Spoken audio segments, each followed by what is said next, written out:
नमस्कार दोस्तों, आज बात करेंगे जो केल्विन प्लैंक स्टेटमेंट है और जो क्लेसियस स्टेटमेंट है जो हम पहले पढ़ चुके हैं, क्या वो एक ही हैं या अलग अलग हैं। इनको हम एक एग्जाम्पल से समझेंगे। यहाँ पर हम एक सिस्टम ले लेते हैं। ये जो सिस्टम है यहाँ पर टर्म समझ लेते हैं क्या क्या हमने ली हैं। सबसे ऊपर हमने लिया है टेम्परेचर T1 और ये किसका है, ये है हमारे पास हीट सोर्स का। यानी कि ऊपर क्या है, हमारे पास हीट का सोर्स है, यानी कि रिजर्वायर हम इसको बोलेंगे। नीचे जो है हमारे पास ये है टेम्परेचर T2 और ये किसका टेम्परेचर लिया है हमने, ये लिया है हमने हीट सिंक का।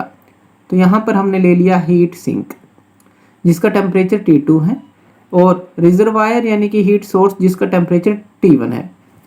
अब इन दोनों के बीच में हमने एक तो कनेक्ट कर दिया हीट इंजन, इसको हम H.E से लिख देते हैं, ये हीट इंजन है।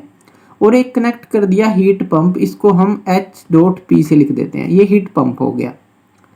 अब यहाँ पर देखिए जो T1 है हमें पता है वो ग्रेटर देन T2 है क्योंकि रिजर्वायर का टेम्परेचर है और ये सिंक का टेम्परेचर है। तो यहाँ पर जो हीट इंजन होगा, हीट इंजन कैसे काम करता है, हीट लेता है और काम करता है। यानी कि यहाँ पर अगर हम हीट Q1 की बात करें कि ये हीट Q1 लेगा और यहाँ पर हमें देगा वर्क डन W और यहाँ पर रिजेक्ट कर देगा हीट Q2, यही होगा। हीट इंजन तो ऐसे ही काम करता है कि हीट लेगा, वर्क डन देगा और जो वेस्ट हीट होगी उसको वो सिंक पर रिजेक्ट कर देगा। अब यहाँ पर ये जो स्टेटमेंट है हमने केल्विन प्लैंक स्टेटमेंट पढ़ी थी उसको ये फॉलो करता है। तो ये पॉसिबल है सिस्टम केल्विन प्लैंक के थ्रू, उस स्टेटमेंट के थ्रू। लेकिन यहाँ पर अगर हम देखें कि ये जो हीट Q2 उसने यहाँ पर रिजेक्ट की, ये जो हीट पंप है, हीट पंप का क्या काम है, हीट को पंप करना एक जगह से दूसरी जगह। तो यहाँ पर Q2 हीट जो है इसने पंप ने ली और इसने इसको Q2 हीट को ही सोर्स में भेज दिया। अब ये पॉसिबल नहीं है अगर हम क्लेसियस स्टेटमेंट के अकॉर्डिंग देखें। तो यहाँ पर केल्विन प्लैंक स्टेटमेंट तो यहाँ पर ये फॉलो कर रहा है जो ये सिस्टम है ये वाला, लेकिन ये जो हीट पंप हमने लगाया यहाँ पर ये क्लेसियस स्टेटमेंट को फॉलो नहीं कर रहा। यानी कि एक स्टेटमेंट फॉलो हो रही है, एक स्टेटमेंट फॉलो नहीं हो रही। अब हमें ऐसा लगेगा कि ये तो अलग अलग स्टेटमेंट हैं लेकिन ये एक ही है।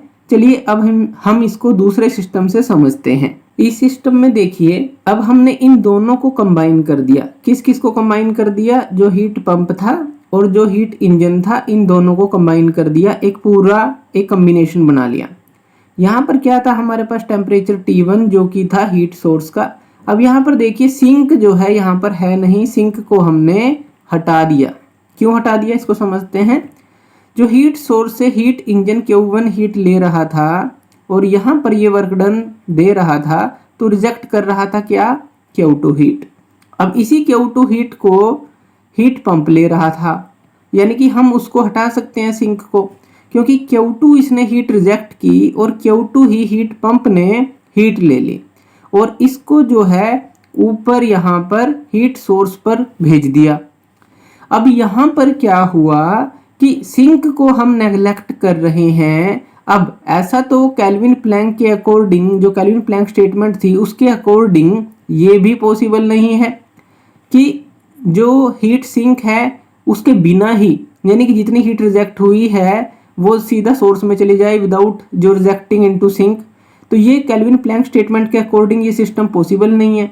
तो पहले हमने जब अलग अलग इनको करके देखा तो ये हमें पॉसिबल लग रहा था सिस्टम कि सिंक पे हीट रिजेक्ट हुई Q2 और वहां से पंप उसको ऊपर भेज रहा है। लेकिन अगर हम सिंक को हटा के Q2 हीट रिजेक्शन है सीधा, फिर तो ये पंप ऊपर भेज सकता है इससे लेकर, लेकिन केल्विन प्लैंक कहता है कि ऐसा पॉसिबल नहीं है। तो यहाँ पर अगर क्लेसियस स्टेटमेंट फॉलो नहीं हो रही थी तो केल्विन प्लैंक स्टेटमेंट भी फॉलो नहीं होगी जब हम इसको कंबाइन करके देखेंगे। तो ये एक एग्जाम्पल के तौर पर हमने समझा।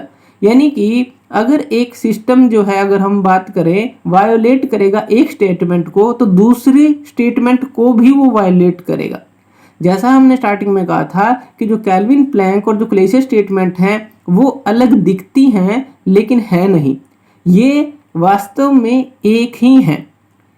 हर एक तरह से देखें एक ही है और ये इम्पॉसिबल है कि कोई एक ऐसा सिस्टम जो कि एक स्टेटमेंट को सेटिस्फाई करे और दूसरी को वायोलेट करे, ऐसा नहीं हो सकता।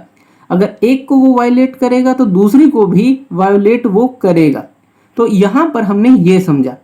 तो थैंक यू वीडियो देखने के लिए, और इसी तरह की वीडियोस के लिए आप हमारे चैनल लर्न एंड ग्रो पे हमें सब्सक्राइब कर सकते हैं। धन्यवाद।